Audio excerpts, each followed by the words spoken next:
found on the other side I forgot about. I just remembered when I was over there.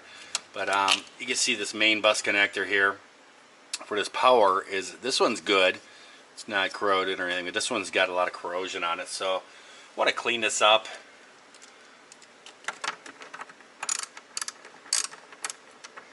So that the connection doesn't break or something going down the road, the vibrations and everything else.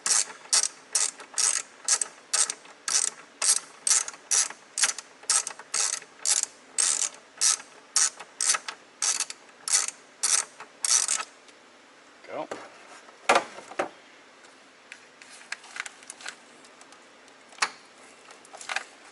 Still good and solid. But if it's not taken care of, it won't be solid for, well, it's starting to corrode pretty good. Yeah, it's got corrosion behind it. So we're just gonna feed up in here and just a little emery cloth, just clean things up.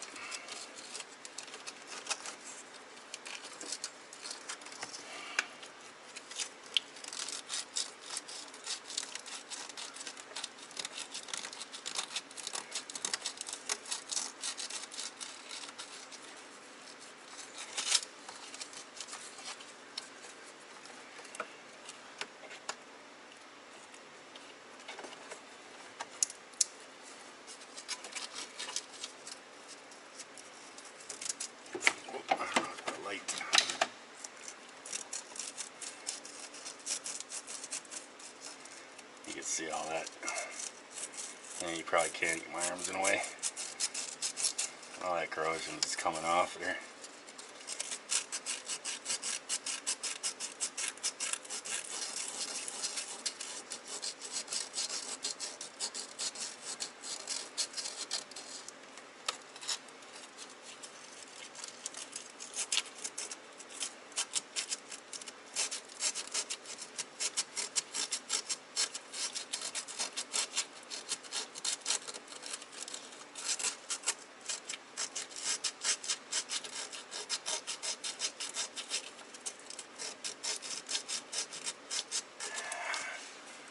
Just gonna put a layer of this on the back side here, in between here.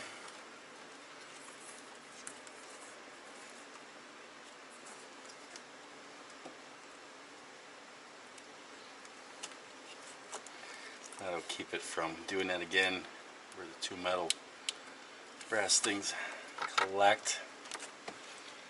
Just like that.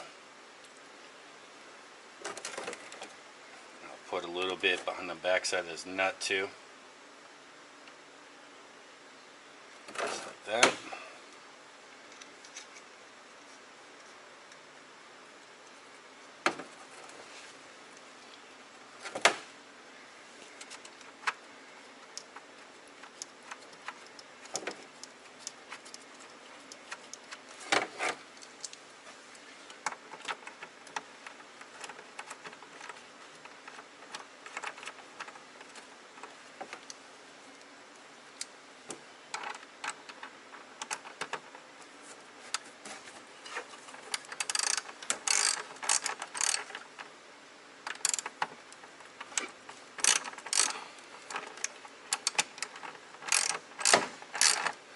Boss was just actually here, and I don't know, we got talking about stories about old days and the old shop I used to work at, how crazy it was. That was back in the 90s, you know. Things were different back then. There's a lot of stuff that went on. But now I'm going to use this. It's a battery protector and corrosive inhibitor. You spray this on any kind of electrical connections when you put together battery connections, stuff like that, and it keeps it from corroding again. It's, you can see it's like that purple. I'm going to do the other one too. There we go. And that'll stop that corrosion and keep that tab intact so it doesn't get any worse and doesn't fall apart on a driver. There we go. Wanted to get the end of the wire too. Alrighty, there you go. So now you see when you have electrical stuff and everything, and you see like there's a weird paint on there. Sometimes it's red, sometimes it's purple, blue. It's all different colors. This stuff comes in all different stuff. But you see it and you go, I wonder why they painted it. It's not paint, it's battery protect. It's corrosion inhibitor is what it is. All right, this is the passenger side, and you can see this mud flap here. This front mud flap is coming apart. It's got a crack that runs along here, down across here. I would guess that they would probably, I don't know, probably $200, something like that. Could fix this and everything, but to tell you the truth, maybe half an hour of labor, and a couple little pieces of scrap steel and stuff like that, I could fix this right up. Yeah, there's all different kinds of ways that you could fix this up. I know, guys, I've seen this where the people do that. They'll drill holes all along there and then they'll put zip ties all through. That looks hokey. We're going to fix this up so basically you won't even be able to tell it's broken anymore, unless you really looked at it close and everything. So what I'm going to do is I'm going to cut a strip of metal that will fit down in there from about here to about here or so, and put another strip over here where it's broken. And then I'm going to put pop rivets in there, and then I'm going to use that plastic adhesive from 3M and put a nice seam on the back side of the crack, and that will fix it right up, and this thing will last forever.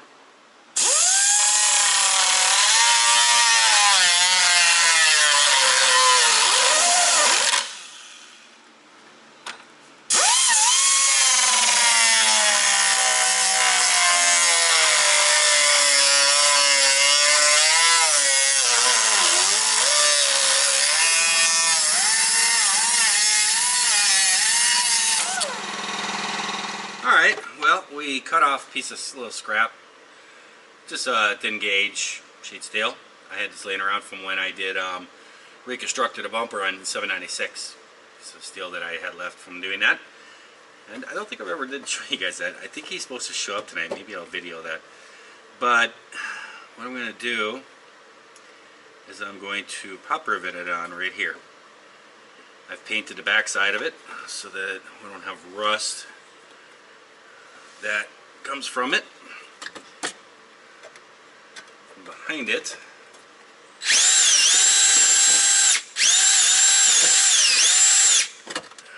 drill out. And basically what I'm going to do, these are just to help hold it in place. It's going to suck everything in. Put a pop rivet like that.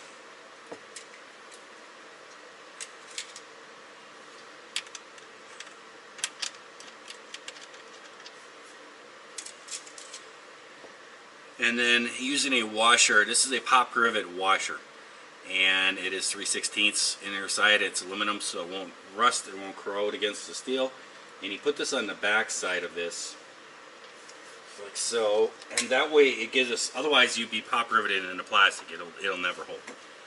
So then you just, I got this clamp that's kind of hold them, not really. I'm just gonna let that be for now.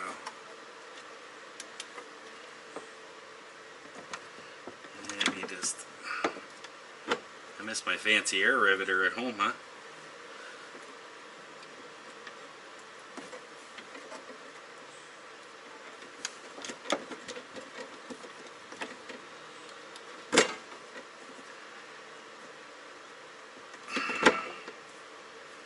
Straighten this out just a little bit. Up there. There we go.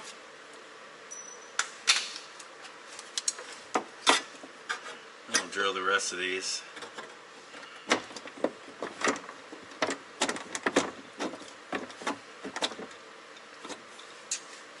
Hate that when rivets do that.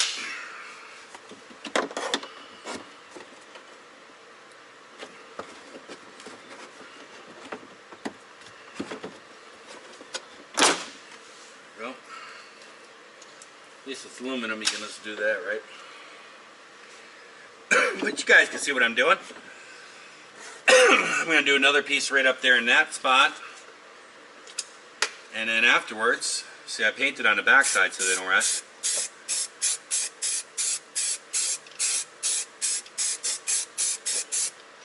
You know, paint it like that. And, you know, route, grime will get on there and everything else. You won't even see that. Alright guys, now we're going to put this plastic stuff on here. And this is 3M. It's super fast plastic repair. This is not the same stuff they gave me last time. But you can see that tip on there. It's got like a honeycomb thing with it. It's basically like a two-part epoxy, you can kind of think of it, but it's made for plastic. They make it for different materials, aluminum to fiberglass. They make all kinds of different stuff. But this stuff is super strong. It's pretty crazy. But you can kind of see it going up through there. And you need to mix it real slow. Especially right at first. The first little couple squeezes usually doesn't come out. It takes a little bit.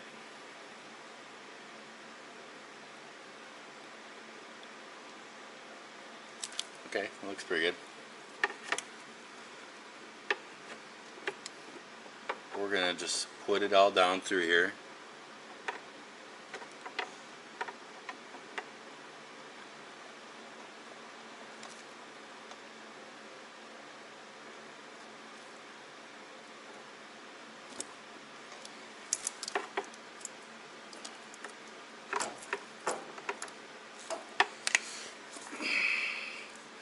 And basically, I'm just gonna smooth it out here.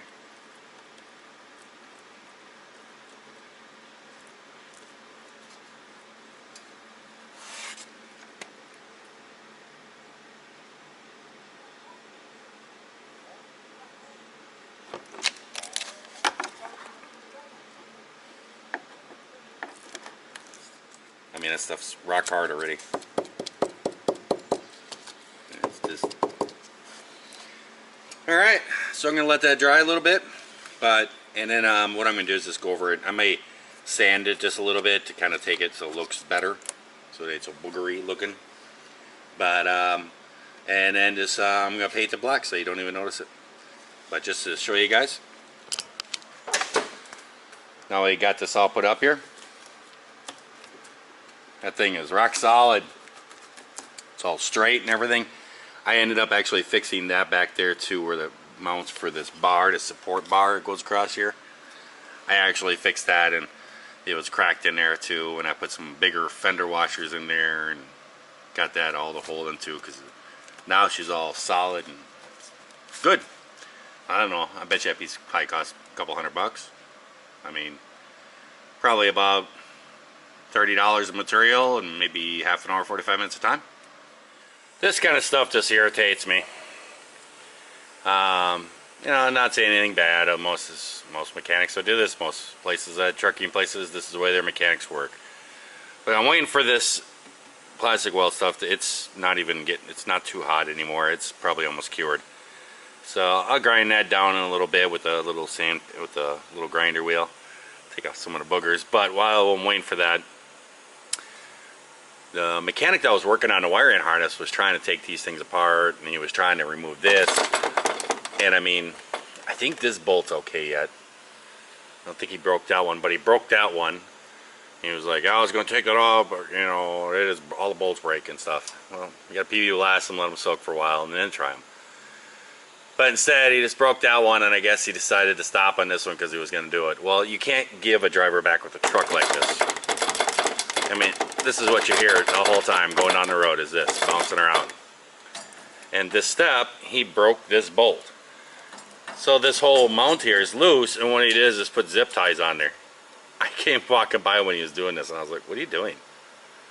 And he goes, oh, bolt broke. And he goes, I don't want to leave the driver, this is loose, so I'm just putting some zip ties on there. I was like, oh. So we're gonna, there's a nut that's welded down on here. I actually thought about heating it up and taking a vice grips and then, you know, taking it out that way. Thought about doing that, but I don't have a metric bolt to go in there. I have a few standard bolts that I've gotten around here, but I do not have any metrics. So I'm just gonna cut it off, put a bolt with a nut through it, and just secure it that way. And then this up here, I'm gonna have to put that in the right place and then probably drill that out and put a 1/4 bolt through there or something to hold that one. Yeah, this kind of stuff just irritates me. It just irritates me. Alrighty, get started.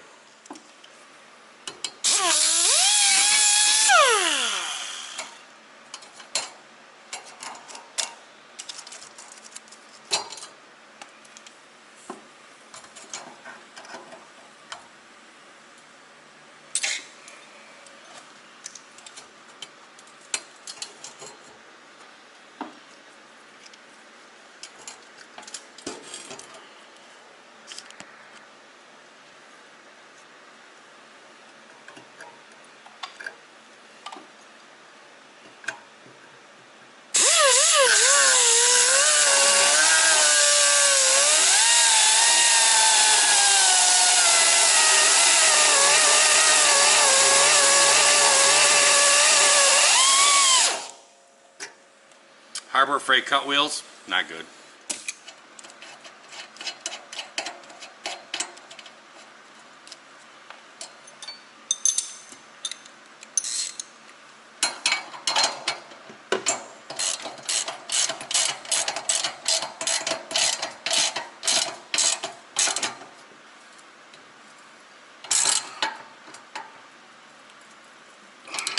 There we go. That's all anchored back up again.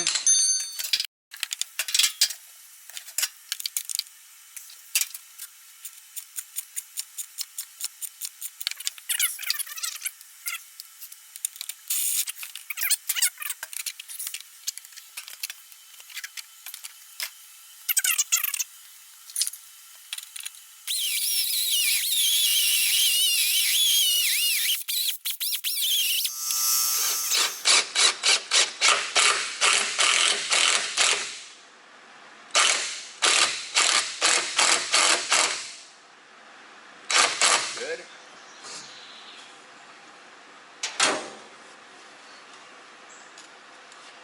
And then for that hole, I don't have that same bolts anyways.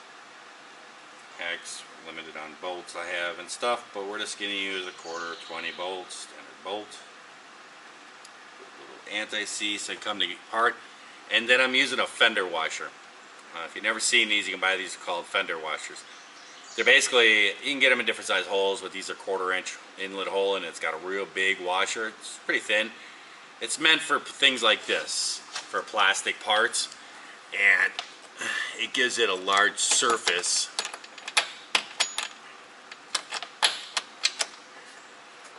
So it'll be a big surface because it's plastic, so that's why you put it on there. And usually they were used to put plastic fenders.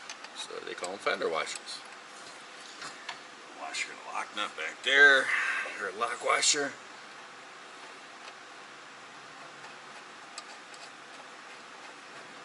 It's still a bit warm.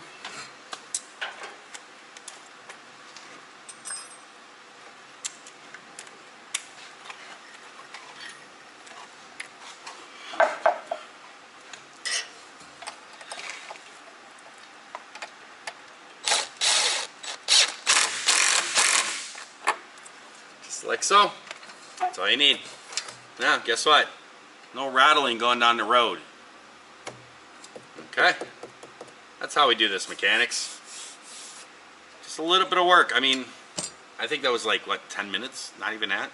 And now the driver doesn't have to listen to clink, clink, clink, clink, clink, clink, clink, clink. I guess that's the benefit of being a driver and a mechanic. Well, I just got all that painted up and everything and letting that dry. I'm going to actually jump back here for a little bit.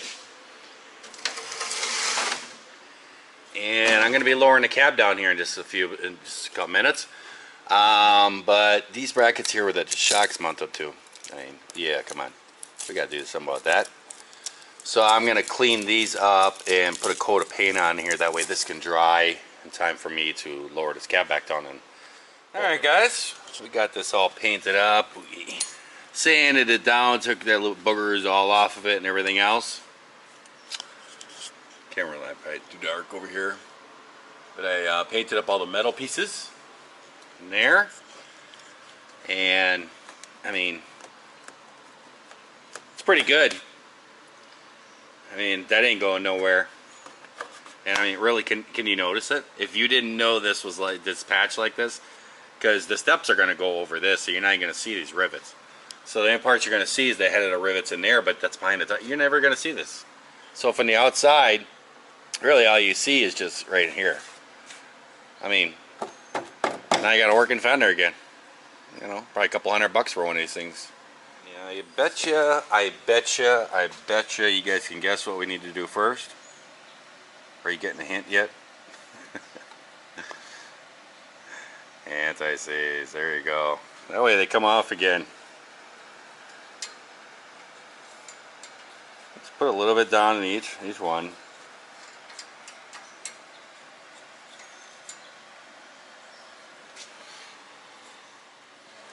There we go. Throw the steps up there and tighten them up, and we are done with this. And then I'm going to move to the back and drop the cab down. Alright guys, start to lower this cab down. What I do is I use two different jacks. I use the bottle jack here in the middle to take it down one section, and then I use the push-pull over there to take it down another section. I kind of take it down in stages. I painted these black. They're still wet a little bit. I painted it the blue color, the spray can we had, and it was really, really off looking. And so I thought, you know what, they're going to the shock, so let's paint them black. It's not really about the color choice. I mean, they'll look fine. It's wet right now, but when it dries, I put self-etching primer on it. When it dries and everything, it'll look fine. If anything, I can always tape it off tomorrow when I got to paint the fairing part, and what else I got to paint? The fairing part. I thought there was something else on here I had to paint too. I don't know. Maybe it's just the fairing. But once I paint those, then it'll be fine. There we go.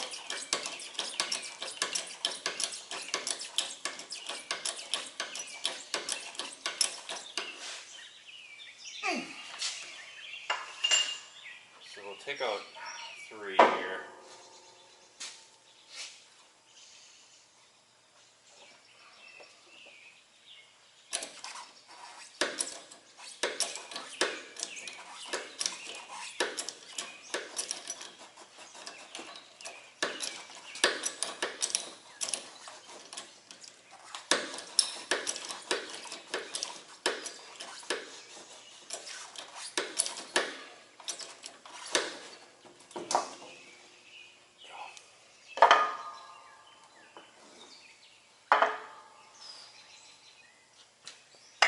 Alright, now we'll start lowering down, see how low we can get it.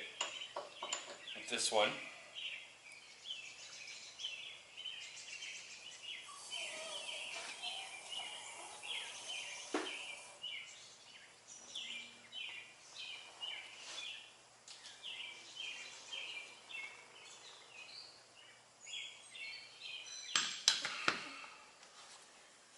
We'll put this up here in the frame member.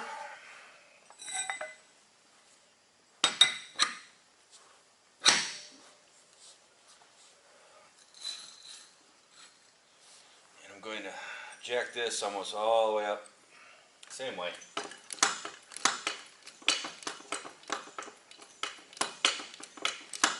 don't know how much stays, because I think this thing would go as many blocks as I have. It'd be close. Might have to do it in 2 parts. Shock bolts, you always want to put anti-seize on them. Otherwise they get corroded and rusted in the inside the shock body itself. There's like a steel insert in there and they rust together. Sometimes you can't get these bolts back apart. You know, let's have to cut the bolts. So basically we're done. Stuck there.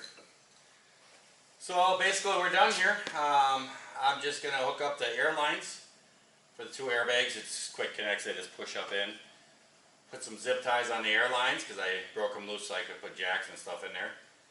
And tighten up these shock bolts, and we're pretty much done with all the little stuff while they're on the truck. And yeah, so that's good. So I do have one more thing I got to do. I got to start working on the hood, but that's going to be another video, and I'll show you guys that. It's pretty bad.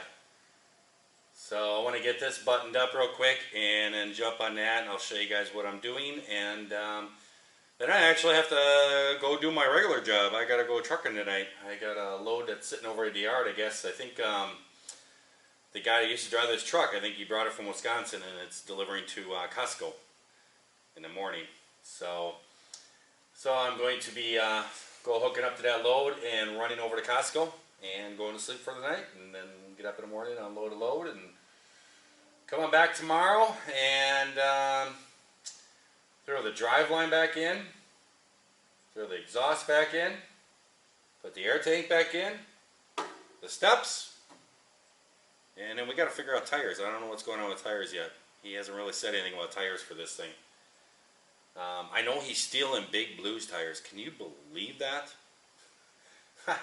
After all that work at getting tires all matched up, so I got rid of all my shakes and everything, he said he's going to steal my tires.